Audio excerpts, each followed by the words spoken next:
Salut à tous, aujourd'hui on est sur la plage de Calvi, on est le 1er juillet, il fait 28 degrés et on va parler de la meilleure période pour faire le GR20. Et vous allez voir, il y a quand même beaucoup d'idées reçues sur la question. On est le 23 juillet, il est 8 h du matin, c'est le lac du Rhinose où on est dans la Haute Estonica, il fait 12 degrés. Margot, est-ce que tu as chaud? Non, j'ai pas chaud. Est-ce qu'il fait chaud sur le GR20? Non, il fait pas chaud sur le GR20. Merci Margot. On y est très bien en juillet.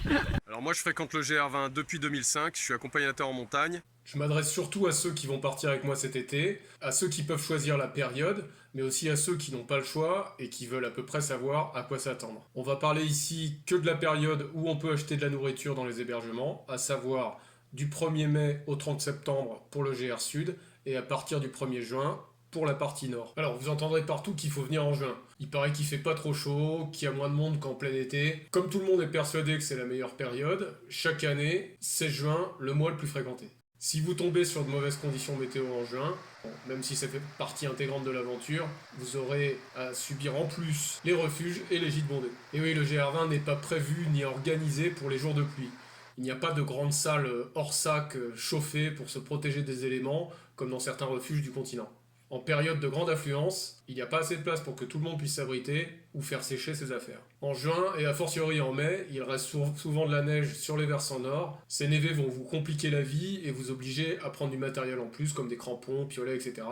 Encore faut-il savoir s'en servir. Ou carrément vous empêcher de passer dans certains cas. En juin, il peut encore faire froid en montagne et la météo n'est pas encore toujours stabilisée. En septembre, les jours sont plus courts, et même principe que pour juin, concernant le monde et la météo. Seule la neige a totalement disparu.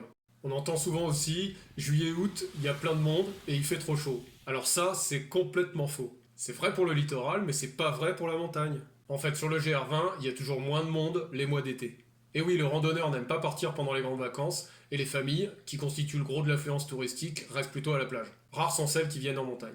Sur le GR, on évolue le plus souvent entre 1000 et 2600 mètres d'altitude. Et non, il ne fait pas trop chaud, car avec l'altitude, on perd environ 1 degré tous les 200 mètres de dénivelé. Par exemple, si à la plage il fait 30 degrés, à 2000 mètres, il fait plus que 20 degrés, ce qui est largement acceptable pour marcher. En plus, en dessous de 1600 mètres, vous êtes à l'ombre sous les arbres. Et au-delà, il y a toujours une petite brise qui souffle, même en plein soleil. Alors, vous aurez chaud évidemment sur les portions à basse altitude, notamment sur les 2 étapes où on marche dans le maquis, c'est-à-dire à l'extrême nord et à l'extrême sud du GR20. Mais voyons ça directement sur le terrain.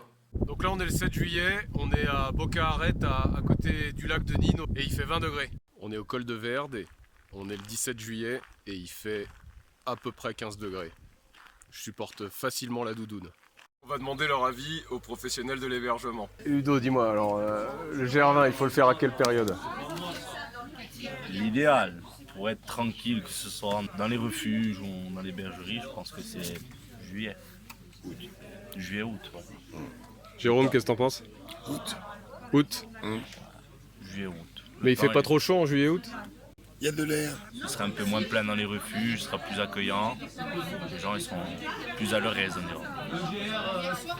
C'est pas la période qu'il faut éviter. On dira que les années sont différentes, mais c'est vrai que l'affluence sur le GR essentiellement c'est juin et septembre. Donc pour ceux qui veulent un peu de tranquillité, juillet-août. Bon Francis, c'est quoi la meilleure période pour faire le GR20 d'après toi? Il y a plus de monde en juin ou en juillet-août? Juin. Peut-être les gens ils ont peur de la chaleur du mois d'août, du mois de juillet. Hein. Et est-ce que c'est vrai qu'il fait chaud en Non, pas du juillet-août? tout. Pas du tout. On n'est pas très loin de Bavet là sur LinkedIn, on est à 2000 mètres. La Wari, est-ce que tu as eu chaud aujourd'hui dans la montée? Alors, je craignais la chaleur parce qu'en fin de compte, on entend tout et n'importe quoi. Vraiment, on a eu des bonnes conditions et en haut, il fait très très bon. On peut même mettre un peu la polaire Bon, t'as eu quand même un petit peu chaud à certains moments. entre midi et 2 h, ou sinon c'était très très bien. Bon Lise, on est en plein mois de juillet. Et qu'est-ce qui se passe sur tes bras? J'ai un peu froid quand même, un petit peu frais en altitude avec le vent. Et oui, on est à 2000. Alors c'est sûr que sur la côte là-bas, là, il fait 30 degrés. Alors bien sûr, ce que je vous dis là n'est pas à prendre au pied de la lettre. On peut avoir des mois de juillet pluvieux et des mois de juin parfaits. L'année dernière, par exemple, on a eu un mois de juin extrêmement caniculaire, j'ai jamais vu ça. Et carrément, certains étés, il pleut pratiquement pas.